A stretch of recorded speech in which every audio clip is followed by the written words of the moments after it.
ये देखें दोस्तों, मेरे मोबाइल में सॉफ्टवेयर का प्रॉब्लम हो गया था, जो कि मैंने यूट्यूब पे देखकर इसका खुद हल निकाला है। मैं खुद ही अपने मोबाइल का सॉफ्टवेयर कर रहा हूँ।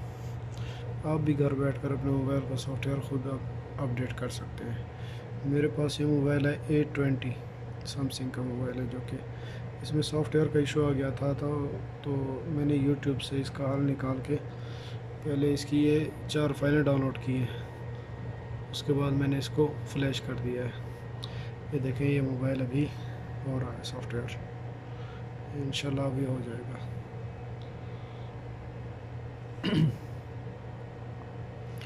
देख रहे हैं, ये फाइलें हो रही है इसकी। सैमसंग A20, ये देखें अभी मोबाइल रिस्टार्ट हो गया। ये मोबाइल ऑन हो गया है, तो मोबाइल आपका ओके हो गया है। यहाँ पर देखिए, ये इधर सक्सेस लिख कर आ गया है, कंप्लीट हो गया है ये सॉफ्टवेयर। तो मोबाइल आपका ऑन हो चुका है। बहुत ही आसान और इजी है मोबाइल का सॉफ्टवेयर करना। आप खुद घर बैठे कर सकते हैं ये काम। वीडियो देखने के लिए शुक्रिया। ओके, अल्लाह हाफिज़।